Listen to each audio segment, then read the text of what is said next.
So good morning. We're gonna do a presentation. I'm gonna do a presentation on the science of reading that I've been doing alongside with my cohort. So go ahead.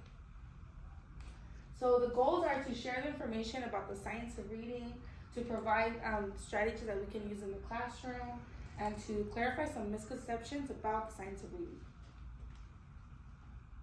So, okay, go ahead. So first, what is the science of reading? So the science of reading is basically how all the different strands of the reading probe come together so that for skilled reading to occur.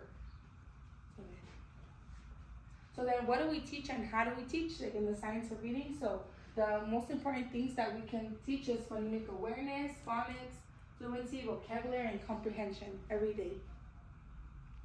So by teaching phonemic awareness is how some people can hear sounds and manipulate the sounds to create words. So how can we teach phonemic awareness? Well, we can do sound boxes where we substitute, or we can manipulate like different sounds to spell the words, or we could also do hands-on blending to make words. That's like in their K to first grade years. And then phonics, we can also teach phonics. So phonics is how the letters, the 26 letters, make up to 40 something sounds. And like this graph shows you how the sound can be spelled in different ways, which those are the graphemes. And then some example words are right here. To teach phonics, you can do it systematic, explicit, and direct instruction. You can do a letter-sound correspondence. You can also teach sight words, and yeah. And then for fluency, so in order for students to comprehend what they're learning, they need to be fluent. But first, if a student can sound out the words, maybe the fluency will come later. But first, we need to get them to reading the actual words. But the more they practice, they can become more fluent. So fluency is the words that a student reads minus the errors that they make, and then it's the words that they can read per minute. So that's how fluent they are. It's been noted that fluency correlates with comprehension. And then comes vocabulary. So there are 3 types of vocabulary, like words that we can teach. So the tier 1 are the ones that the kids use every day that they know.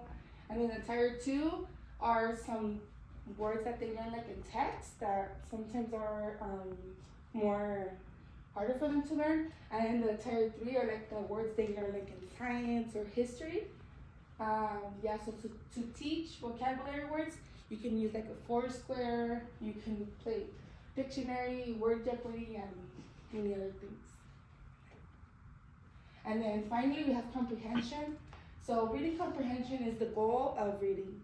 So sometimes students are able to read, but they're not able to comprehend what they read.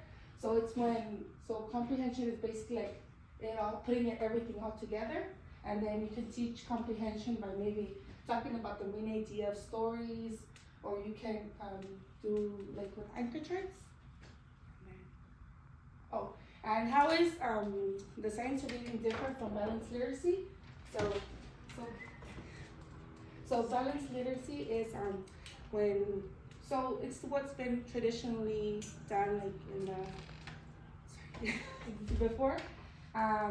So before, teachers have been teaching, that was like in the 1980s, or I don't know, about how students need to read the words and then find like the meaning, or they use picture clues to try to read the word. But then as the students go into like 4th grade or 3rd grade, it's harder for them to get to read the words because they're trying to guess with the pictures. Yeah, thank you. Any questions?